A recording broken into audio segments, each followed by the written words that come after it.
بسم اللہ الرحمن الرحیم۔ السلام علیکم۔ میرا نام نازیہ ہے۔ میں ایک حلوائی کی بیٹی ہوں۔ مجھے کالا رنگ بہت پسند تھا۔ ایک دن اچانک ایک کالے کوٹ میں ملبوس ڈھکے چہرے والا نفوس میرا پیچھا کرنے لگا۔ کبھی وہ کھیتوں میں دکھائی دیتا تو کبھی ابا کی دکان کے قریب نظر آتا۔ ایک دن اس نے میرا پیچھا کیا اور میرا نام نازیہ ہے۔ میں ایک حلوائی کی اکلوتی بیٹی ہوں۔ میری ماں اور باپ مجھے بہت پیار کرتے ہیں۔ ان کی بدولت ہی میں آج جو بھی ہوں، اس کا سرا میرے ماں باپ کو جاتا ہے، جنہوں نے غریب ہونے کے باوجود مجھے انٹر تک پڑھایا تھا۔ چونکہ وہ اتنے بڑے حلوائی تو نہ تھے، لیکن ان کی مٹھائی کی تعریف پورا محلہ کرتا تھا۔ چھوٹی سی معمولی دکان ہونے کے باوجود لوگوں میں ان کا کافی چرچا رہتا تھا۔ ارد گرد کے لوگ اپنے نکاح اور دیگر کئی خوشی کے مواقعوں پر ابا سے ہی مٹھائی بنواتے تھے۔ میں بھی ان کی کبھی کبھار مدد کر دیا کرتی تھی، لیکن خاندان والوں کو میرا ہر کام میں ماہر ہونا ایک آنکھ نہیں بھاتا تھا۔ وہ موقع ملتے ہی اپنے دل و دماغ میں پنپتا زہر گھولنے کی کوشش میں ہی رہا کرتے تھے۔ انہوں نے میٹرک کے بعد ہی کئی اوٹ پٹانگ رشتے بھیج کر میری شادی کروانا چاہی تھی۔ وہ ابا کی دکان پر نظریں جمائے بیٹھے تھے۔ ان کو میرے خلاف کرنے کے 100 جتن کر چکے تھے، لیکن ان ساری کوششوں کے باوجود ابا نے کسی کی ایک نہ سنی اور ساری مخالفت مول لے کر انہوں نے مجھے آگے پڑھنے کی اجازت دے دی، اور جہاں تک پڑھ سکتی ہوں یہ بھی اجازت دے رکھی تھی۔ لیکن میں نے انٹر کے بعد پڑھائی چھوڑ دی اور ایک چھوٹی موٹی نوکری کا سوچا تاکہ ابا کا ہاتھ بٹا سکوں۔ اور پھر کئی جگہ اسکول میں انٹرویو دینے کے بعد میں ایک اسکول میں استانی لگ گئی۔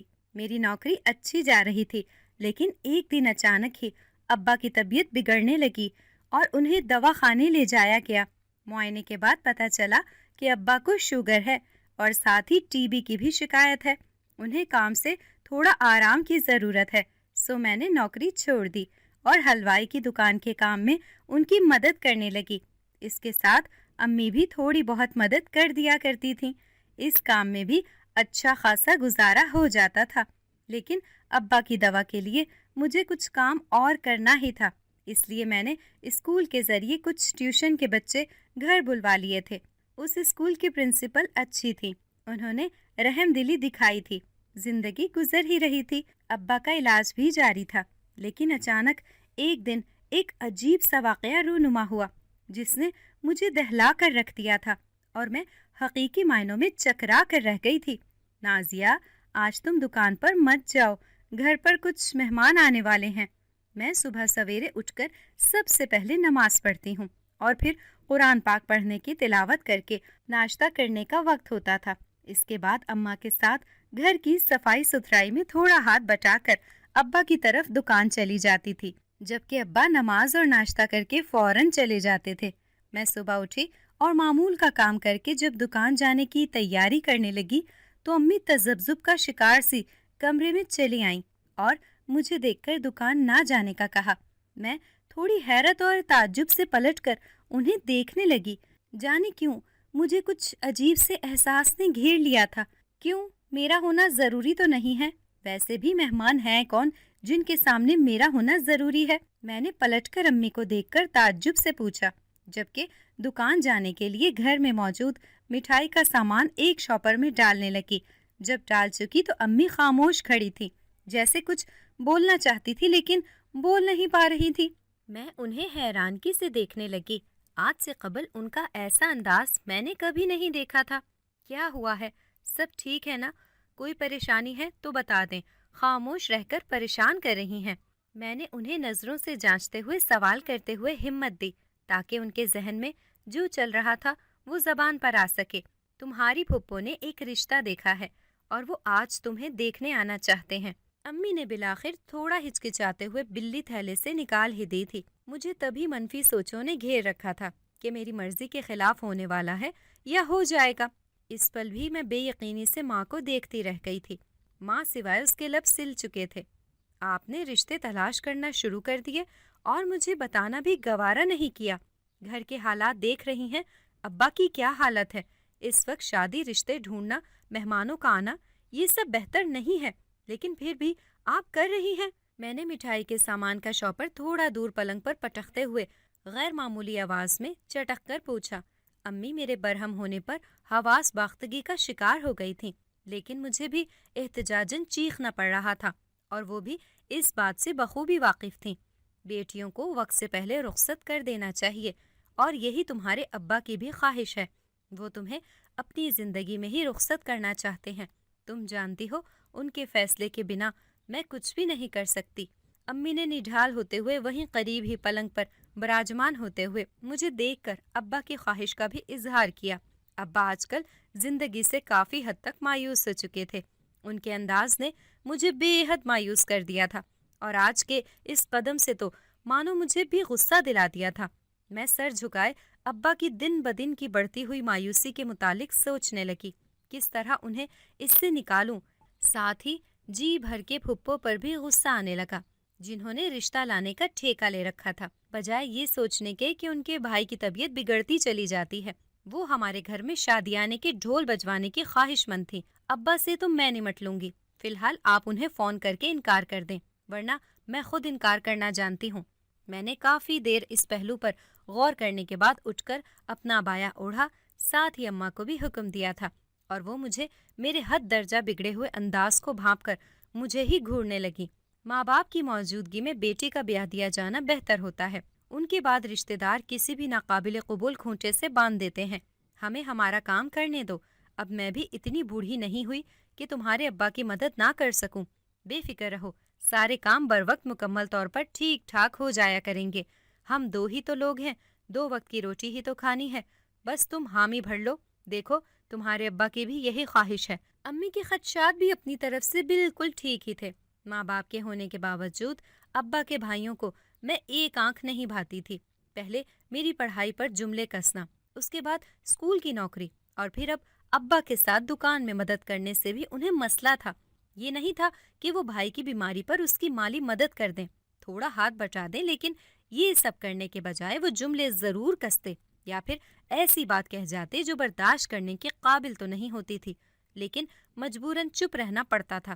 انہی رشتوں کے باعث مجھے نفرت سی ہو گئی تھی، جو مجبوری میں ساتھ دینے کے بجائے زندگی کا گھیراؤ مزید تنگ کرنا ہی جانتے تھے، تاکہ ہم جو اپنے آپ کو ہر حال میں خوش رکھنا جانتے ہیں، اپنے آپ سے بھی عاجز ہونا شروع کر دیں۔ ابھی بھی ماں کے خدشات جان کر میں تو صحیح معنوں میں دنگ رہ گئی تھی۔ امی، ابھی کے لیے آپ کو اور ابا کو خاموشی ساتھ لینی چاہیے۔ جب مناسب وقت آیا میں ہاں کر دوں گی۔ فی الحال ابا کو مکمل ٹھیک ہونے دیں، مجھے انکار نہیں ہے، بس ابھی کے لیے تھوڑا وقت درکار ہے، اور وجہ آپ بھی جانتی ہیں۔ میں نے نقاب منہ پر چڑھایا، شاپر اٹھایا اور ماں کے گلے لگتے ہوئے انہیں سرد مہری کی چادر اوڑھے ہوئے جواب دیا۔ مجھے لگا شاید وہ مجھے سمجھیں، لیکن ان کے جواب پر میں نے دلی بے بسی محسوس کی تھی۔ تو وہ کون سا ابھی کے لیے ہی شادی کرنا چاہیں گے؟ تیاریاں ہوں گی پھر ہی جا کر بات بنے گی نا، تو تم کام سے فارغ ہو کر چہرہ دکھانے ہی آ جانا۔ اگر گھر نہیں بھی رک رہی تو جب بات پکی ہوئی تو کچھ ماہ کی مہلت لے لیں گے، ایسے ہی تھوڑی نا بیاہ دینا ہے ہم نے۔ امی مجھے منانا ہی چاہتی تھیں، میں ان کے چہرے پر رقم عاجزی دیکھ کر ہمت ہار گئی۔ آج احساس ہوا تھا بیٹی ہونا بھی اذیت ناک ہوتا ہے، جب چاروں شانے چت کر دیے جائیں تو انسان ہار جاتا ہے۔ اچھا ٹھیک ہے، میں کچھ سوچوں گی، فی الحال میں چلتی ہوں، ابا انتظار کر رہے ہوں گے۔ میں نے حامی بھرتے ہوئے سر ہلا دیا اور انہیں گلے لگا کر تسلی دے کر گھر سے نکل آئی تھی۔ میں گھر سے نکلی تو دکان والے روڈ پر چلی آئی، ابھی آدھے راستے میں ہی تھی، مجھے دور پار ہی کھیتوں میں ایک سیاہ کوٹ میں چھپائے گئے چہرے میں ملبوس ہوئی زیرو نظر آیا، جسے دیکھ کر میں چونک سی گئی۔ میں نے کافی غور کر کے چہرہ دیکھنا چاہا، لیکن نہیں دیکھ پائی۔ وہ مکمل طور پر سیاہ کوٹ میں ڈھکا ہوا تھا، سر تا پیر تک وہ بڑا سا کوٹ تھا، اور اس کے چہرے کے اوپری حصے کو سر سے نیچے تک ڈھکا ہوا تھا، جو تھوڑی تک تھا، اور اس کا سر بھی جھکا ہوا تھا۔ میں تھوڑا ڈر بھی چکی تھی، لیکن پھر دھیرے دھیرے قدم اٹھاتے ہوئے دکان کی جانب چلی آئی۔ سارا رستہ میرے ذہن میں وہی چھپا چہرہ گھومتا رہا تھا۔ جب دکان میں داخل ہوئی تو ابا مجھے حیرت اور تعجب کے ملے جلے تاثرات کے ساتھ دیکھے جا رہے تھے۔ میں نے نقاب ہٹایا اور ہاتھ میں پکڑا سامان ابا کو تھما دیا۔ وہ ابھی بھی حیران ہی تھے، جس کی مجھے کچھ سمجھ نہیں آئی تھی۔ ارے آج تم گھر پر رہتی نا، تمہارا وہاں ہونا ضروری تھا، ماں تمہاری مہمانوں کا کہہ رہی تھی۔ ابا نے بالآخر خود ہی میری خاموشی بھانپ کر خود سے ہی مجھے مخاطب کر کے کہا تو تب سمجھ آیا وہ کیوں اتنی حیرت میں تھے۔ کون سے مہمان، کیوں ضروری تھا وہاں ہونا؟ میں نے مٹھائیوں کو ٹھیک کرتے ہوئے پلٹ کر ابا کو دیکھتے ہوئے ناسمجھی کی اداکاری کرتے ہوئے ان سے پوچھا، تمہاری ماں نے تمہیں کچھ بتایا نہیں؟ ابا میرے چہرے پر اطمینان اور لا علمی کا انداز دیکھ کر مجھے گھور کر پوچھنے لگے۔ میں نے اپنی ہنسی دبائی۔ وہ شدید حیرت میں تھے۔ آپ نے چوری چھپے رشتے کی باتیں چلائی ہوئی ہیں اور مجھے کانوں کان خبر تک نہیں ہونے دی۔ بہت بری بات ہے ابا۔ آپ تو کہتے تھے کہ میری رضامندی کے بنا کچھ نہیں ہو سکتا، لیکن پھر بھی بہت کچھ ہو رہا ہے، یہ تو زیادتی ہے۔ وہ خاموش ہو کر بیٹھ گئے تھے، جیسے انہیں اماں سے بھی اس قسم کی امید نہ تھی۔ میں مٹھائی ٹھیک کر کے پلٹی اور ابا کے قریب ان کے پیروں میں جا بیٹھی اور ان جھریوں زدہ ہاتھوں کو اپنے ہاتھوں میں لے کر گلے شکوے کرنے لگی۔ میرے چہرے پر سنجیدگی دیکھ کر وہ بھی بے بسی میں مبتلا ہو گئے، اور یہ بات میں بخوبی جانتی تھی۔ وہ بھی اماں کی طرح خدشات میں مبتلا تھے۔ تم جانتی ہو میری حالت کس قدر خراب رہنے لگی ہے۔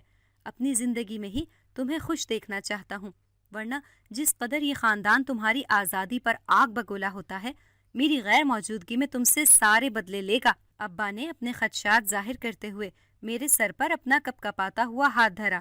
میرا دل پسیجا، جی چاہا کہ رو پڑوں، لیکن اپنے آپ کو قابو میں رکھا۔ میری کم ہمتی پر ابا بھی ہمت ہار بیٹھیں گے، اس پل تو انہیں حوصلے کی اشد ضرورت تھی، جو صرف اور صرف میں ہی دے سکتی تھی۔ میری باتیں ہی مرہم بن سکتی تھی، اور آپ کو لگتا ہے کہ میں ایسا ہونے دوں گی؟ یہی بزدلی تو نہیں سکھائی کہ منہ توڑ جواب نہ دے سکوں۔ میں نے تھوڑا سا مسکرا کر ابا کو دیکھتے ہوئے بہادری سے کہا، تو وہ مسکرائے۔ ان کی مسکراہٹ دیکھ کر مجھے بھی تھوڑی ہمت ملی۔ وقت اور حالات سب ختم کر دیتے ہیں، اور میں وہ سلوک تمہارے ساتھ ہوتا برداشت نہیں کر سکتا۔ یکلخت مسکراہٹ سکیڑ انہوں نے پھر بھی اپنی بات منوانے کی کوشش کی۔ مجھے بے حد چڑ ہوئی تھی، لیکن مسکراہٹ چہرے سے غائب نہیں ہونے دی۔ ابا، اب آپ بہت زیادتی کر رہے ہیں۔ اپنی بیٹی کو اتنا کمزور سمجھا ہوا ہے کیا؟ میں نے خفگی سے ابا سے شکایت کی۔ اچھا چھوڑو، یہ کام کرو اور پھر جاؤ، مہمان آنے والے ہوں گے، تمہاری ماں بھی انتظار کر رہی ہوگی۔ میں جانتا ہوں تم بہت بہادر ہو، سب کر سکتی ہو، تو میری خوشی کی خاطر ہی صحیح یہ کام بھی کر لو۔ ابا نے یکلخت پینترا بدلا اور مجھے اپنی مٹھی میں جکڑنا شروع کر دیا۔ میں لب بینچے اپنے آپ کو قابو رکھنے لگی تاکہ غصے میں براہمی کا اظہار نہ کر بیٹھوں۔ آپ مجھ پر زبردستی فیصلے مسلط کرنا شروع ہو گئے ہیں، لیکن میں بھی رشتہ ہونے کے باوجود رخصت نہیں ہونے دوں گی خود کو۔ یاد رکھیے گا، جب تک آپ ٹھیک نہیں ہو جاتے میں گھر نہیں چھوڑنے والی۔ میں نے ان کی بات پر عمل کرنے کی حامی تو بھر لی تھی، لیکن ساتھ ہی اپنا بھی ارادہ ظاہر کر دیا تاکہ وہ مجھے رخصت کرنے کی خواہش تو ہرگز بھی نہ کر سکیں، بلکہ رشتہ ہونے تک ہی رہیں۔ ابا مانا کہ اپنی جگہ ٹھیک تھے، لیکن انہیں بھی ابھی حوصلے کی ضرورت تھی۔ ایک مرض انسان کو یکلخت بدل کر رکھ دیتی ہے۔ سارے عہد و پیما اصول یکلختی ختم ہو جاتے ہیں، اپنے آپ مر جاتے ہیں۔ ابا کے ساتھ بھی یہی ہو رہا تھا۔ ایک غربت کی چکی میں پستے رہنا، دوسرا اکلوتی اور جوان بیٹی کی شادی کی فکر، دونوں سے ہی وہ نڈھال تھے۔ اگر بیمار نہ ہوتے تو ہمت و حوصلے میں مبتلا رہتے، لیکن صحت کی آزمائش بھی تھی۔ ان حالات میں بھی بیٹی ہونے کا فرض نہ نبھا سکوں تو یہ ماں اور ابا دونوں کے ساتھ ہی زیادتی تھی۔ علی، تمہارا مفلر تو بہت پیارا ہے، کدھر سے لیا ہے؟ میں ٹیوشن کے بچوں کو پڑھا رہی تھی کہ اچانک ہی پڑوس کے بچوں میں علی پر نگاہ پڑی۔ اس کے گلے میں ایک سیاہ مفلر تھا جو مکمل سیاہ تھا۔ اس کے اوپری حصے پر ایک چھوٹی سی سرخ پٹی تھی جو دور سے ہی بہت بھلی لگ رہی تھی۔ اس کی اون دور سے دیکھنے کے باوجود بھی بے حد چمکتی ہوئی دکھائی دیتی تھی۔ میں نے یکلخت دیکھ کر فوراً ہی مسکرا کر ستائش سے دیکھتے ہوئے تعریف کر ڈالی تھی۔ میری امی نے مجھے آج ہی بازار سے لا کر دیا ہے۔ میری خالہ کے بیٹے کے پاس بھی ایسا ہی تھا۔ میں نے ضد کی تھی تو انہوں نے آج مجھے بھی دلوا دیا۔ علی نے خوشی سے وہ مفلر گلے سے اتار کر میرے پاس آ کر مجھے دکھایا۔ میں نے محسوس کیا وہ اون بھی بے حد نرم سی تھی۔ سیاہ رنگ میرا پسندیدہ رنگ تھا۔ اس رنگ میں مجھے ہر چیز ہی بھاتی تھی۔ شاید وہ مفلر بھی مجھے تبھی اتنا منفرد سا دکھائی دے رہا تھا، اور میں متاثر بھی ہوئے جا رہی تھی۔ آج میں بھی امی سے کہوں گی مجھے بھی ایسا ہی دلوائیں، اس کا رنگ بھی بہت پیارا ہے۔ میں نے یکلختی اسے واپس لوٹاتے ہوئے اپنی خواہش ظاہر کی، جس پر وہ مجھے دیکھنے لگا تھا۔ ہاں علی، ویسے تو بہت پیارا ہے، میرا بھی جی چاہ رہا ہے ایسا ہی لینے کو۔ اپنی امی سے پوچھ کر بتانا کہاں سے لیا ہے۔ اچانک ہی علی کے عقب میں بیٹھے اس کے دوست نے بھی مسکرا کر کہا، تو میں ان بچوں کی ندیدی فطرت دیکھ کر مسکرا پڑی تھی۔ انہیں جو چیز پسند آتی تھی یوں ہی والدین سے ضد کیا کرتے تھے۔ میں خود بھی اپنے بچپن میں ایسا کئی مرتبہ کر چکی تھی۔ میں انہیں کہوں گا وہ آپ کے لیے بھی ایسا لائیں۔ علی نے مجھے دیکھ کر مجھے کہا۔ اس کے معصوم بھرے انداز میں میرے لبوں پر مسکراہٹ آن ٹھہری۔ ارے پاگل، نہیں، میں خود لے لوں گی، انہیں پریشان مت کرو، اتنی سی بات کے لیے۔ میں نے علی کے سر پر ہلکی چپت رسید کی اور مسکرا کر اسے ٹوکا۔ آپ استانی ہیں، اگر لا کر دوں گا تو کوئی بات نہیں، آپ کا حق بنتا ہے، علی نے نروٹھے پن سے کہا۔ تو مجھے اس کی معصومیت پر بے حد پیار سا آیا۔ وہ تقریباً 9 سال کا تھا۔ اس کی باتیں اور چہرے پر رقصاں معصومیت اس قدر موہ لینے والی ہوتی تھی کہ انسان خود بخود کھنچا چلا جاتا تھا۔ تم تو بہت تیز ہو بھائی۔ میں نے اس کے گال دھیرے سے کھینچے اور ہنسنے لگی۔ یکلخ تقب سے اچانک ہی امی چلی آئیں۔ ہانڈی چولہے پر چڑھا دی ہے، وقفے وقفے سے دیکھتی رہنا۔ میں جا رہی ہوں تمہارے ابا کی دوا لینے کے لیے، واپسی پر تھوڑی سبزی بھی خریدنی ہے، جلدی آ جاؤں گی۔ امی اس پل مکمل تیاری میں تھی، ہاتھ میں ابا کی دواؤں کی پرچی تھی اور ساتھ ہی اپنا سامان بھی تھامے ہوئے مجھے ہدایات دے رہی تھی۔ میں نے سمجھ کر سر ہاں میں ہلا دیا۔ جی ٹھیک ہے، رکیں، میں پیسے لا کر دیتی ہوں، ساری دوائیں لے کر آئیے گا۔ بار بار بازار کا چکر لگانا کون سا آسان کام ہے، تھکاوٹ ہو جاتی ہے۔ مجھے اچانک ہی یاد آیا تو اندر کمرے کی جانب لپکی اور پھر وہاں سے اپنا پرس اٹھا لائی۔ امی کو پیسے نکال کر دیے اور پھر انہیں رخصت کر کے پرس کمرے میں رکھ کر لوٹی تو ہانڈی کا خیال ذہن میں کودا۔ تم لوگ پڑھائی کرو، میں تھوڑی دیر بعد آ کر سب سے سارا سبق سنتی ہوں۔ کسی نے بھی غلطی کی تو آج بہت پٹائی کروں گی، یاد رکھنا۔ باورچی خانے کی جانب جاتے جاتے میں نے پیچھے سے سب بچوں کو سبق کی نصیحت کی تاکہ وہ میرا دھیان ادھر ادھر لگا پا کر شرارتوں میں نہ لگے رہیں۔ ابا کا پرہیزی کھانا تھا سو اس پر دھیان دینا ضروری تھا اور بچوں کی ذمہ داری بھی الگ تھی، دونوں پر ہی توجہ دینی تھی۔ یہ مٹھائی کا آرڈر آیا تھا، میں تھوڑی دیر تک دینے جاؤں گا، آج کے لیے یہ کام ہی بہت ہے۔ تم دکان بند کر کے گھر چلی جانا، میں بھی یہ سامان دے کر گھر آ جاؤں گا۔ دوسرے دن ہی ابا مٹھائی کا ٹوکرا اٹھائے قریبی علاقے میں مٹھائی دینے روانہ ہو گئے۔ انہوں نے جانے سے قبل مجھے بھی نصیحتیں کی تو میں جو مٹھائیوں کے ڈبے رکھ رہی تھی ان کی جانب پلٹی۔ ٹھیک ہے، پہلے یہ مجھے دیں، میں آپ کو پیک کر دوں، ورنہ مٹھائی خراب ہو جائے گی۔ میں نے ان کے ہاتھوں سے مٹھائی کا ٹوکرا لے کر رکھا۔ ساتھ میں جو ڈبے تھے وہ مجھے درست نہیں لگے سو میں نے انہیں بدل کر مٹھائی کو اچھے گتے کے ڈبوں میں ڈال کر بند کیا، کیونکہ اکثر مٹھائیاں کم معیاری ڈبے میں موجود ہونے کی وجہ سے سکڑ جاتی تھیں یا پھر جلد خراب ہو جاتی تھی، اس لیے مجھے شکایت سے قبل ہی ساری احتیاطی تدابیر کرنی تھی۔ السلام علیکم۔ اچانک ہی دکان میں خوبرو سا نوجوان داخل ہوا۔ اس کے چہرے پر سرخی سی تھی، دیکھنے میں وہ کافی وجیح قسم کا جسم و قامت ہٹا کٹا نوجوان تھا۔ وعلیکم السلام، جی کیا چاہیے؟ میں نے دھیرے سے جواب دے دیا، جبکہ ابا نے اونچی آواز میں جواب دے کر اس نوجوان سے آنے کی وجہ پوچھی۔ مجھے مٹھائی چاہیے جو بہت خاص ہو، یہاں کی مشہور قسم کی ہو، سالگرہ کے لیے ضروری ہے اور کچھ خاص خوشخبری کے لیے بھی، تو اس کے حساب سے کوئی خاص میٹھا۔ اس شخص نے کافی شائستگی سے اپنے آنے کی وجہ بتائی اور ساتھ ہی مٹھائی کی اقسام کا بھی پوچھا۔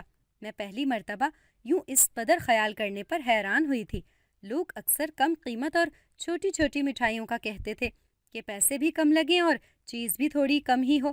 آپ خود ذائقہ چکھ کر منتخب کر سکتے ہیں، اس کے لیے کوئی پیسے نہیں ہیں۔ بیٹا ذرا مٹھائی لانا، ابا نے اسے جواب دے کر مجھے مٹھائی لانے کو کہا۔ میں سر ہلا کر آگے بڑھی اور دیگر انواع اقسام کی مٹھائیاں اٹھا لائی۔ اس کے سامنے رکھتے ہی اس نے سب کا ذائقہ چکھا۔ اس کے چہرے کے تاثرات بتا رہے تھے اسے مٹھائی سبھی بھا گئی تھی۔ وہ سوچ میں مبتلا تھا کہ کس کو منتخب کرے۔ میرے خیال میں یہ مٹھائی ٹھیک رہے گی، آپ ایسی ہی مٹھائی کے 10 ٹوکرے تیار کر کے جمعرات کی شام کو بھجوا دیجیے گا، میرا یہ پتہ ہے۔ بالآخر اس نے کھوئے والی مٹھائی کا آرڈر دیا اور ساتھ ہی اپنا پتہ بھی دے دیا۔ میں نے میز سے اس کا پتہ اٹھا کر دیکھا تو وہ کافی دور تھا۔ ابا اس پتے پر مٹھائی لے کر، وہ بھی شام کو، آپ کی تو طبیعت بھی خراب ہے، انکار کر دیں۔ میں نے یکلخت ابا کی طبیعت کے پیش نظر ابا کو روکنے کی کوشش کی، پہلے ہی وہ بیمار تھے، مزید اتنا سفر دیکھ کر مجھے غصہ سا آیا۔ میں لے جاؤں گا، تم پریشان مت ہو، ابا نے مجھے حوصلہ دیا، جبکہ میں نے ضبط سے کام لیا۔ یہ وہیں کی کسی قریبی حلوائی سے بھی مٹھائی تیار کروا سکتے ہیں، اتنے دور آنے کی کیا ضرورت تھی؟ میں نے چڑ کر ابا کو دیکھتے ہوئے کہا۔ میں نے وہاں کی مٹھائی دیکھی ہے لیکن وہ مجھے پسند نہیں آئی۔ موقع کی مناسبت سے مجھے اہم خاص معیار چاہیے تھا۔ آپ برائے کرم بنا دیجیے گا، انکار مت کریں۔ اس شخص نے کافی دیر تلک سے میری جانب نگاہ اٹھا کر بھی نہیں دیکھا، لیکن اب کی مرتبہ اس نے سر اٹھا کر براہ راست مجھے دیکھ کر مجھے مخاطب کیا تھا۔ میں سٹ پٹا سی گئی، اس میں عجیب سی کشش تھی۔ کوئی بات نہیں بیٹا، تمہیں تمہارا آرڈر وقت پر مل جائے گا۔ میں کل ہی سامان لا کر تیاری شروع کر دوں گا، تمہیں پریشان ہونے کی ضرورت نہیں ہے۔ ابا نے اسے یقین دلایا تو میں بھی لب سیے اسے ایک نظر دیکھ کر بقیہ اٹھا کر رکھنے لگی۔ آپ کا بے حد شکریہ، ورنہ میں جانے کہاں کہاں خوار ہوتا رہتا اور شاید ہی کوئی چیز پسند آتی۔ وہ شخص ابا کا شکریہ ادا کر کے وہاں سے چلتا بنا، جبکہ میں کافی دیر تلک ابا کو ان کی اس جلد بازی پر گھورتی رہی۔ بالآخر وہ بھی اپنی مٹھائی لے کر وہاں سے چلے گئے تو میں نے بھی کام مکمل کر کے سیدھا گھر کی راہ لی۔ اماں بھی منتظر رہتی تھی کہ کب گھر جاؤں اور کب وہ دن بھر کی پوری کہانی سنا سکیں۔ سارا دن وہ محلے کی عورتوں کے ساتھ کام کرتے ہوئے باتیں کرتی تھیں اور پھر شام کو مجھے نئی نئی دلچسپ باتیں سنایا کرتی تھیں۔ ابھی میں آدھے راستے پر ہی تھی، مجھے کھیتوں میں ایک عجیب سے شور برپا ہونے کی آواز آئی۔ میں نے پلٹ کر دیکھا تو وہی سیاہ کوٹ میں ملبوس زیرو وہاں سے گزری۔ اندھیرے ہونے کے باعث مجھے دکھائی نہیں دیا تھا، لیکن اس مرتبہ اس کا چہرہ کافی کھلا ہوا تھا۔ دو چمکتی ہوئی آنکھوں نے مجھے ایک پراسرار نظروں سے دیکھا تھا۔ میرا دل اتنی شدت سے دھڑکا تھا کہ میں اپنی چیخیں دباتے ہوئے الٹی سمت بھاگنے لگی، اور بھاگتے بھاگتے اس جگہ سے بھاگتے میں ایک سیدھی سڑک پر آ گئی تھی۔ میں نے اپنی چاروں اور دیکھا تو میری آنکھیں پھٹی کی پھٹی رہ گئیں۔ شمال کی جانب ہی وہ کوٹ میں ملبوس میرے پیچھے پیچھے تھا۔ میں نے فرار ہونے کی کوشش کی لیکن میں ڈر اور خوف میں مبتلا راستہ ہی بھٹک چکی تھی اور اندھیرے کی وجہ سے کچھ دکھائی بھی نہیں دے رہا تھا۔ وہ دھیرے دھیرے میرے قریب آنے لگا اور میرا خوف بھی شدت اختیار کرنے لگا۔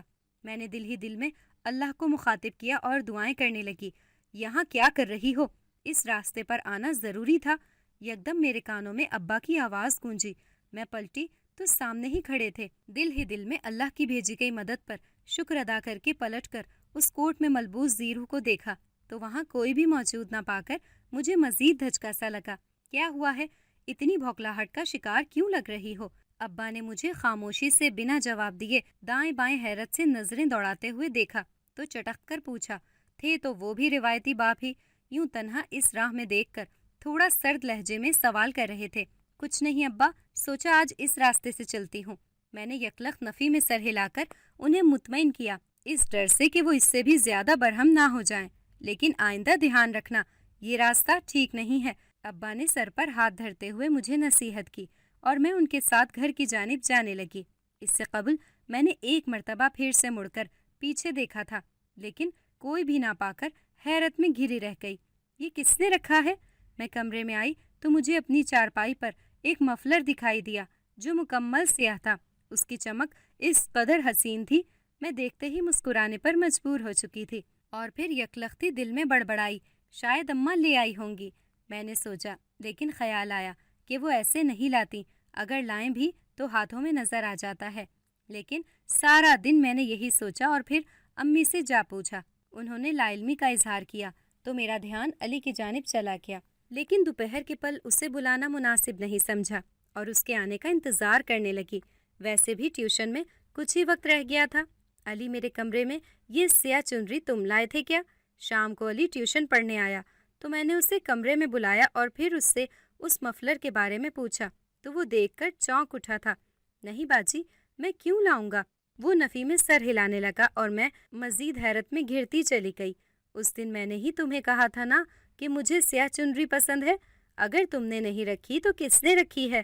امی تو بازار نہیں گئیں، جب جائیں تو بھی مجھے ساتھ لے کر جاتی ہیں۔ میں نے اس کا ہاتھ تھام کر اسے یاد دلانے کی کوشش کی کہ شاید وہ بھول چکا ہو جب ہی ایسے کہہ رہا ہو، لیکن اس کے چہرے پر لا علمی کے آثار بھی بخوبی دیکھے جا سکتے تھے۔ شاید آپ کے کپڑوں میں پہلے سے ہی پڑی ہو اور آپ کو دھیان ہی نہ ہو، علی نے بیزاری سے دائیں بائیں دیکھتے ہوئے کہا۔ مجھے جانے کیوں غصہ سا آنے لگا تھا۔ نہیں، میری خواہش تھی ایسے لینے کی، لیکن آج کل پیسے نہیں تھے تو نہیں لی، بس تم سے ذکر کیا تھا۔ جب تم نے وہ مفلر گلے میں ڈالا ہوا تھا۔ میں نے بھی اسے تھام کر پیار سے کہا کہ شاید وہ مجھے بنا بتائے دینا چاہتا ہو اور اب نہ بتا رہا ہو کہ میں نے ہی لا دیا ہے۔ میں تو بازار بھی نہیں گیا۔ چلیں چھوڑیں، رکھ لیں، آپ کی خواہش بھی پوری ہو گئی اور پیسے بھی نہیں لگے۔ اس سے زیادہ مزے کی اور کیا بات ہو سکتی ہے؟ اس نے سر جھٹک کر تعجب سے کہا اور پھر اچانک ہی پرجوش ہو کر مجھے بچپنے کی طرح مشورے دینے لگا۔ ہاں یہ بھی ٹھیک ہے، چلو تم جا کر پڑھائی کرو، میں کپڑے استری مکمل کر کے آتی ہوں، پھر سب سے سبق بھی سننا ہے۔ سب بچوں کو بول دو میں سننے آ رہی ہوں، سارا یاد رکھیں۔ میں نے اس کی بات کو نظر انداز کیا اور ساتھ ہی سوچ میں مبتلا مفلر کے بارے میں محو ہو گئی۔ جی اچھا، آپ مکمل کر کے آ جائیں، میں بھی پڑھتا ہوں، ابھی تک میں نے بھی یاد نہیں کیا، صحیح نہیں سنایا تو پھر بری طرح آپ ماریں گی۔ جاتے جاتے اس نے منہ بھلا کر کہا تھا اور میں پریشانی میں دھیرے سے مسکرائی۔ اچھا باتیں مت بناؤ، میں اتنی بھی ظالم قسم کی استانی نہیں ہوں، تم نے تو ایک بار کے دیکھے منظر سے مجھے ظالم ہی سمجھ لیا ہے۔ میں نے بے دلی سے اس کو جواب دیا اور استری شدہ کپڑے اٹھا لیے۔ شام کا پہر تھا، موسم آج کل کافی خراب رہتا تھا، دوپہر کے پل بھی یوں لگتا تھا کہ آدھی رات ہو چکی ہے، اور ایسے ہی موسم میں جب ابا بھی آرڈر دینے گئے ہوئے تھے تو اچانک ہی مجھے دکان کے باہر کسی کی موجودگی کا خدشہ لاحق ہوا تھا۔ جس دن سے میرے ساتھ وہ گہری نظروں والا اور پیچھا کرنے والا واقعہ ہوا تھا، تب سے میرے ہوش و حواس ٹھکانے سے ذرا دور پرے ہی رہتے تھے۔ ہر پل ایک خوف سا لاحق رہتا تھا کہ کوئی میرے پیچھے کھڑا ہے۔ اس پل بھی میں جھرجھری لے کر دکان کے تھوڑی باہر ہو کر ڈرتے ڈرتے باہر دیکھنے لگی۔ مجھے وہی نظریں دکھائی دیں، وہی کوٹ میں چھپی گہری نیلی آنکھیں اور چھپا چہرہ، یوں لگا جیسے میرے سامنے آتے گزرا ہو، آندھی طوفان کے مانند، اور پھر اوجھل ہو گیا ہو۔ ڈر کے مارے میں لڑکھڑا کر تھوڑا دور ہوئی۔ کون ہے وہاں؟ میں نے بالآخر تھوڑی ہمت کی اور پھر دبے دبے لہجے میں تھوڑا چلا کر پوچھا، جبکہ دل کی دھڑکن 100 کی رفتار سے بھی زیادہ تیز تھی۔ کیا ہوا ہے؟ کس سے بات کر رہی ہو؟ اچانک ہی دکان میں ابا داخل ہوئے۔ انہیں دیکھ کر میرے دل کو تھوڑی ہمت ملی۔ ہر مرتبہ ہی وہ مجھے بچانے چلے آتے تھے، جبکہ کوئی امید، کوئی ڈھارس بھی نہیں ملتی تھی۔ پتہ نہیں مجھے روڈ کے پار کوئی چہرہ چھپائے شخص نظر آیا ہے۔ دیکھنے گئی تو کوئی بھی نہیں تھا۔ آوازیں دے کر بھی دیکھ لیا، پھر بھی میں نے ڈرتے ڈرتے ابا کو بتایا۔ دل ہی دل میں خوف تھا کہ شاید وہ میرا مذاق اڑانا شروع کر دیں یا پھر غلط کہہ دیں۔ چلو کوئی بات نہیں، کوئی فقیر ہوگا، وہی چہرہ چھپائے گھومتے ہیں، ورنہ تو آج کل کون چہرہ چھپاتا ہے۔ ابا نے اپنی قیاس آرائی کی، جبکہ میں انہیں یہ کہہ نہیں پائی کہ میرا پیچھا تک کیا گیا ہے، ورنہ وہ شاید پریشان ہو جاتے اور مجھے دکان لانے سے ہی انکار کر دیتے، گھر بیٹھنے کو کہہ دیتے۔ ہاں یہ بھی ہے، کوئی فقیر ہوگا شاید، بھوک کے مارے یہاں سیاہ لباس پہنے گھومتا پھرتا رہتا ہے۔ میں نے ان کی ہاں میں ہاں ملاتے ہوئے سر ہلا کر کہا، جبکہ میری زبان خوف سے ابھی تک خشک تھی اور ہاتھ کانپ رہے تھے۔ اچھا چھوڑو، میں یہ سامان لے آیا ہوں، تم مٹھائی بنانے کی تیاری کرو، آرڈر بڑا ہے تو تھوڑا وقت لگے گا، کچھ سامان تمہاری ماں کو بھیج دیتا ہوں، وہ بھی بنا دے گی۔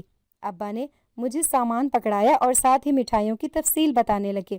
میں نے ان کے ہاتھوں سے سامان لے لیا اور اپنے ہاتھوں کی لغزش پر بھی قابو پایا تاکہ ابا کی نگاہ نہ پڑ سکے۔ نہیں، انہیں پریشان مت کریں، میں خود ہی بنا لوں گی، آج کل وہ میرے جہیز کی تیاریوں میں مصروف ہیں، کشن، تکیے، سرہانے سب کی کڑھائی کر رہی ہیں، تھک جاتی ہوں گی لیکن کہتی ہی نہیں ہیں۔ میں نے اماں کی پریشانی جانچ کر ابا کو انکار کر دیا اور یقین دہانی کرائی کہ میں خود ہی کام کر لوں گی۔ ہاں، جب سے رشتہ ہوا ہے تمہاری ماں کے تو مانو ہاتھ پیر ہی پھول گئے ہیں، ہر وقت تمہاری ہی بات، تمہارے ہی کام ہوتے ہیں۔ ابا بھی ماں کی خوشی کو محسوس کر کے مسکرائے اور میں ابا کو ہنستا پا کر دلی اطمینان محسوس کرنے لگی تھی۔ یہ سب بھی آپ ہی کی بدولت ہوا ہے، ورنہ میں تو کبھی بھی ہاں نہیں کرنے والی تھی۔ خیر کوئی بات نہیں، رخصتی کون سا بھی ہونے دوں گی۔ میں نے مسکرا کر انہیں بھی دھمکی آمیز انداز میں باور کرایا اور ساتھ ہی ساتھ مٹھائی کا امیزہ تیار کرنے لگی تھی۔ جانے کیوں جی چاہ رہا تھا کہ ابا سے بحث کروں۔ اچھا زیادہ باتیں مت بناؤ، مٹھائی بناؤ، وقت بہت کم ہے۔ میں نہیں چاہتا اس بچے کو مجھ سے کسی قسم کی شکایت ہو یا مٹھائی خراب بنے۔ ابا نے الٹا مجھے ہی ڈانٹا تو میں منہ بنا کر خفگی سے انہیں دیکھنے لگی۔ میری ناراضگی دیکھ کر وہ مزید مسکرانے لگے۔ پچھلے 2-4 دنوں سے کچھ بہتر دکھائی دے رہے تھے، جس کی وجہ سے میرا رشتہ طے ہونا تھا۔ روکا تو تھا کہ مت لیں آرڈر، بہت دور جگہ ہے، لیکن آپ نے میری ایک نہیں سنی۔ خدمت خلق کا شوق چڑھا ہوا تھا۔ میں نے منہ بنایا تو مجھے وہ گھورنے لگے، سو میں نے خاموشی میں ہی عافیت جانی اور چپ چاپ مٹھائی کا میزہ مکمل تیار کر کے اسے پکانے کا کام شروع کرنے لگی۔ ابا تو زبان دے چکے تھے اور کام میرے ہی نازک کندھوں پر تھا، جو سارے کا سارا میں نے ہی کرنا تھا۔ تمہارے ابا کی طبیعت بالکل بھی نہیں ٹھیک، تم ایسا کرو، یہ مٹھائی کا آرڈر تیار ہے، خود ہی دیتی آؤ۔ میں اپنے کمرے میں بیٹھی ہوئی تھی، شام کا پہر تھا، ابا بھی لیٹے ہوئے تھے۔ جب امی نے آ کر مجھے آرڈر دینے کا کہا، میں جی طرح سے غصے میں آئی۔ اسی بات سے میں نے ابا کو روکا بھی تھا اور باز پرس بھی کی تھی، لیکن انہوں نے میری بات کو نہیں سمجھا اور سب طبیعت خرابی کا کہہ کر مجھے یوں خراب موسم میں مٹھائی دینے کو کہہ رہے تھے۔ لیکن میں اس وقت کیسے دینے جاؤں جب موسم بھی خراب ہے اور شام کے سائے بھی گہرے ہو رہے ہیں؟ کسی اور کو بھیج دینا۔ آج سے قبل تو رات کے آرڈرز آپ نے نہیں لیے، تو یہی کیوں لیا تھا؟ میں نے نفی میں سر ہلاتے ہوئے اماں کو دیکھا۔ وہ خود بھی مجھے بھیجنے پر کچھ پریشان سی تھی، لیکن ابا کی دی گئی زبان کا پاس رکھنا بھی ضروری تھا۔ وہ منتیں کر رہا تھا، پتر مجبوراً مجھے حامی بھرنی پڑی۔ تو پریشان مت ہو، ساتھ ہی کسی محلے کے بچے کو لیتی جا، کچھ نہیں ہوتا۔ اچانک ہی ابا میرے کمرے میں چلے آئے تھے۔ ان کے چہرے پر تھکن کے آثار دیکھ کر میرا دل پسیجا اور میں یکلخت اپنے بستر سے اٹھی، انہیں تھام کر احتیاط سے وہاں بٹھا دیا۔ میں تبھی روکتی رہی تھی، لیکن آپ نے میری ایک نہیں سنی، بلکہ خدمت خلق کا بیڑا تو آپ نے ہی اٹھایا ہوا ہے۔ بھلا اتنا دور آپ بھی نہیں جا سکتے تھے، میں دور کی بات ہے۔ میں نے خفگی سے انہیں گھورا تو وہ مسکرائے۔ جانتے تھے کہ میں چلی جاؤں گی، لیکن جانے سے قبل تھوڑا سا غصے کا اظہار کرنا تھا۔ اچھا نا، کوئی بات نہیں، اور تمہارے ابا کی دوا کے پیسے ہو جائیں گے۔ تم بھی بچوں کو پڑھانے میں سر کھپاتی رہتی ہو، اب کیا یوں تمہیں خوار ہوتا ہوا دیکھیں گے؟ اماں نے ابا کو خاموش دیکھا تو مجھے ڈپٹنے لگی۔ میں نے منہ بنایا، وہ میں خود بھی کر لیتی ہوں، آپ کو کیا ضرورت ہے پریشان ہونے کی؟ میں ابھی اتنی کمزور نہیں ہوئی کہ ابا کی دوا کے پیسے نہ بنا سکوں۔ میں نے اماں کو بھی مطمئن کیا۔ وہ دونوں ہی مجھے بے حد کمزور سی لڑکی سمجھتے تھے، جو کہ میں بالکل بھی نہیں تھی۔ اچھا، پتا ہے ہمیں تم کس قدر بہادر ہو، اب بہادری دکھاؤ اور مٹھائی دے آؤ۔ اماں نے ہاتھ کھڑے کر دیے اور مزید ڈانٹ دیا۔ میں منہ پھلاتے ہوئے اپنے سادہ سے کپڑے اٹھا کر بستر پر رکھنے لگی۔ اچھا، میں کپڑے بدل لوں تو جاتی ہوں، پڑوس سے علی کو کہہ دیں میرے ساتھ جائے، تب تک میں کپڑے بدل کر آتی ہوں۔ یہ مٹی سے اٹے ہوئے ہیں، عبایا بھی گندا کر دیں گے۔ میں نے سر اس بات میں ہلایا اور پھر ان دونوں کو کمرے سے باہر بھیج کر کپڑے بدلے اور اوپر عبایا بھی اوڑھ لیا، تاکہ بارش سے سردی بھی کم لگے گی اور تھوڑا بچ بھی جاؤں گی۔ اس کے ساتھ ہی سردی کے باعث کچھ اور نہیں ملا تو گلے میں وہ کالا مفلر ڈال لیا جو مجھے ملا تھا۔ تم یہیں رکو، میں دے کر جلدی ہی آتی ہوں، آگے پیچھے مت ہونا، موسم خراب ہے، مجھے ڈھونڈنے میں دشواری ہوگی۔ میں علی کے ساتھ تیار ہو کر چلی آئی تھی۔ اسی پل میں نے عبایا لیا ہوا تھا اور سر پر بھی وہ اونی مفلر لپیٹا ہوا تھا، تاکہ مجھے سردی نہ لگ جائے، کیونکہ سردی مجھے بخار میں مبتلا کر دیتی تھی، جس کا ٹھیک ہونا بے حد مشکل امر ہوتا تھا۔ میں اس پتے پر پہنچی تو ایک چھوٹا سا بے حد خوبصورت گھر تھا، جس کی باہر والی دیواریں مکمل سفید تھیں۔ میں نے پلٹ کر علی کو وہیں رکنے کو بولا اور خود اندر جانے لگی، لیکن پھر جلدی سے اسے ادھر ادھر نہ ہونے کی تاکید بھی کی۔ آپ بے فکر رہیں، میں یہیں کھڑا ہوں، بس جلدی سے دے کر آ جائیں۔ علی نے مجھے تسلی دی تو میں اس خوبصورت سے گھر کے اندر چلی گئی۔ اندر داخل ہوتے ہی میری آنکھیں اندھیرے میں گم ہو گئیں۔ باہر سے وہ گھر تو سفید تھا، لیکن اندرونی طور پر وہ مکمل سیاہ تھا۔ اس کی دیواروں پر البتہ ہر شے ہی سیاہی میں لپٹی ہوئی تھی، جیسے کسی نے اس پر سیاہی الٹ دی ہو۔ میں حیرت سے اس عجیب سے منظر کو دیکھنے لگی۔ یکلخت ہی وہاں روشنیاں جل اٹھیں۔ سامنے کا منظر دیکھ کر مانو میرے ہاتھ پیر کانپ سے گئے، ہاتھوں سے مٹھائی پھسل کر زمین پر گر گئی۔ تم کیا کر رہے ہو؟ کون ہو تم؟ کیوں کر رہے ہو میرا پیچھا؟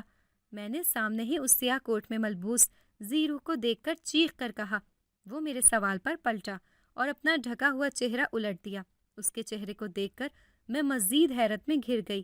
وہ مٹھائی کا آرڈر دینے والا ہی خوبرو شخص تھا۔ میری آنکھیں حیرت سے پھٹی کی پھٹی رہ گئی تھیں۔ یہ لڑکی ہے، اس سے شادی کرا دو۔ اچانک ہی کسی کونے سے 2-3 عورت نما شخصیات نکلیں اور اس شخص نے میری جانب اشارہ کر کے انہیں کہا۔ وہ سیدھا میرے سر پر آن کھڑی ہوئیں اور دونوں نے میرے بازو جکڑ لیے۔ کیا مطلب؟ شادی؟ کس کی شادی؟ میرا ہاتھ چھوڑو، مجھے تکلیف ہو رہی ہے۔ میں نے ان دونوں کو حیرت سے دیکھ کر اپنے ہاتھ چھڑانے کی کوشش کی۔ ان کے ہاتھ اس قدر فولادی تھے کہ مجھے اپنی کلائیاں ٹوٹتی ہوئی محسوس ہوئیں۔ اسے پکڑے رکھو، یہ بھاگ سکتی ہے۔ بہت مشکل سے ہاتھ آئی ہے، کتنے دنوں سے پیچھا کر رہا ہوں، لیکن یہ تو ٹہڑی کھیر نکلی تھی۔ اس شخص کے چہرے پر جو کل تک مجھے بے حد نرمی اور اطمینان کے ساتھ شائستگی نظر آئی تھی، آج وہ بالکل معدوم تھی۔ اس کی جگہ وہاں کرختگی تھی، روب تھا اور حقارت سی تھی، جسے دیکھ کر میں بے یقینی سے دلی صدمے سے دوچار ہونے لگی۔ مجھے کچھ بھی سمجھ نہیں آ رہا تھا، حالانکہ دماغ پر زور دے کر بھی دیکھ چکی تھی۔ کیا بولے جا رہے ہو تم؟ کون ہو اور میرا پیچھا کیوں کر رہے تھے؟ مجھے ہر جگہ کیوں دکھائی دیتے ہو؟ میں نے ناسمجھی سے اس کے چہرے کو دیکھتے ہوئے چلا کر پوچھا۔ ان عورتوں کے چہرے دیکھ کر مجھے کراہت سی محسوس ہو رہی تھی، ساتھ ہی ان کے وجود سے ایک عجیب مدہوش کر دینے والی مہک آ رہی تھی، جس سے مجھے اپنا سر گھومتا ہوا محسوس ہو رہا تھا، اور میں چاہ کر بھی اس سے چھٹکارا نہیں حاصل کر پا رہی تھی، کیونکہ میرے دونوں ہاتھ ان کی گرفت میں تھے اور میں اس تکلیف سے بول بھی بمشکل ہی رہی تھی۔ میں ایک جن زادہ ہوں، میرا بیٹا جن زادہ ہے، اس کا رنگ سیاہ ہے، اس کی ساری طاقتیں سیاہی میں لپٹی ہیں۔ کئی دنوں سے میں تمہارا پیچھا کر رہا ہوں۔ اس کا علاج ایک انسانی لڑکی سے شادی کروانے سے ہو سکتا ہے، اور لڑکی بھی وہ جس کو سیاہ رنگ پسند ہو۔ اس شخص نے دھیرے دھیرے مجھے بتانا شروع کیا، اور پھر وہی موجود صوفے سے پردہ اٹھایا۔ سامنے ہی ایک بونے کی شکل میں موجود سیاہ حبشی قسم کا جن زادہ موجود تھا، جسے دیکھ کر میں الٹے قدم پیچھے ہونے لگی۔ اس قدر بھیانک حقیقت کھلنے پر میرے اعصاب گرنے سے لگے۔ میں شادی نہیں کر سکتی، مجھے گھر جانے دو ورنہ میں چلانا شروع کر دوں گی۔ میں نے یکلخت ہمت کی اور چلا کر بولنا شروع کر دیا، ساتھ ہی اپنی پوری طاقت لگا کر ان عورتوں سے اپنی جان بچانے لگی۔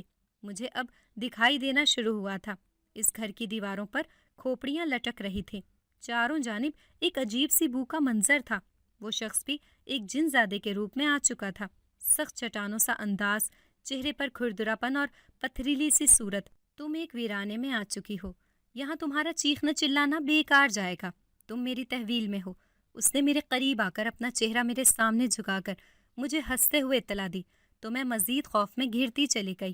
میرے اوسان ڈر سے خطا ہو چکے تھے۔ 1 منٹ، اس کا مطلب وہ سیاہ مفلر بھی تم نے رکھا تھا، اور ہر جگہ تم مجھے اٹھا کر لے جانے والے تھے۔ یہ مٹھائی کا بھیس بدل کر آنے والے بھی تم ہی تھے۔ یکلخت میرے دماغ نے کام کرنا شروع کیا، اور پھر میں نے اپنے ذہن میں آئے سوال کو زبان پر لایا۔ ہاں، وہ میں ہی تھا۔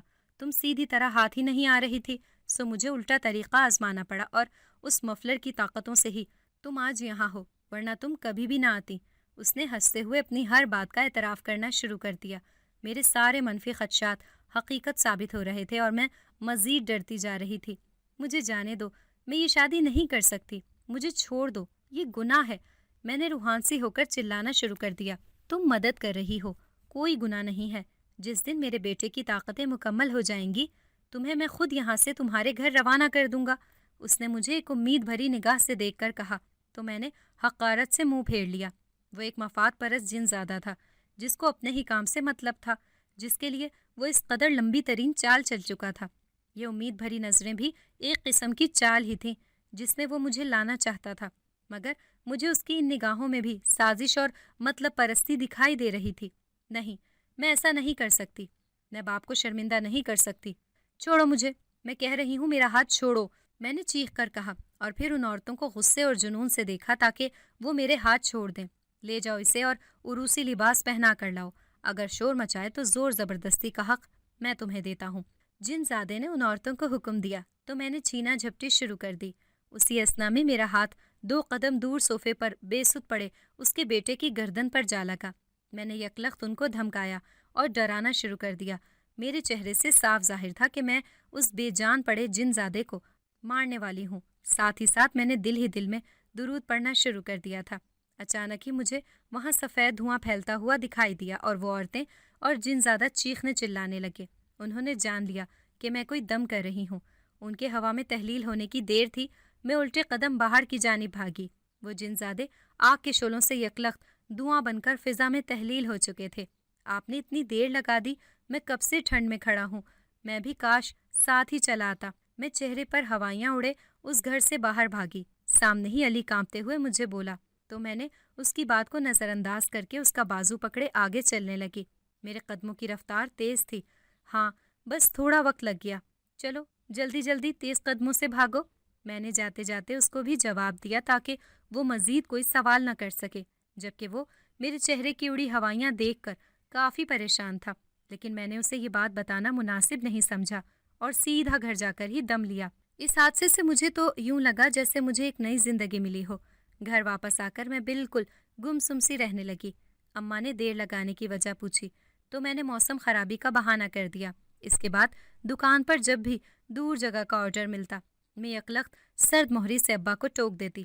وہ وجہ پوچھتے تو میں وہ نہیں بتاتی تھی۔ اس حادثے سے مجھے نکلنے میں کئی ماہ لگے تھے، کیونکہ خواب میں بھی وہ چہرے، وہی کھوپڑیاں، اس جنزادے کا سیاہی میں لپٹا بیٹا مجھے دکھائی دیتا تھا جس نے مجھے خوف زدہ کیے رکھا۔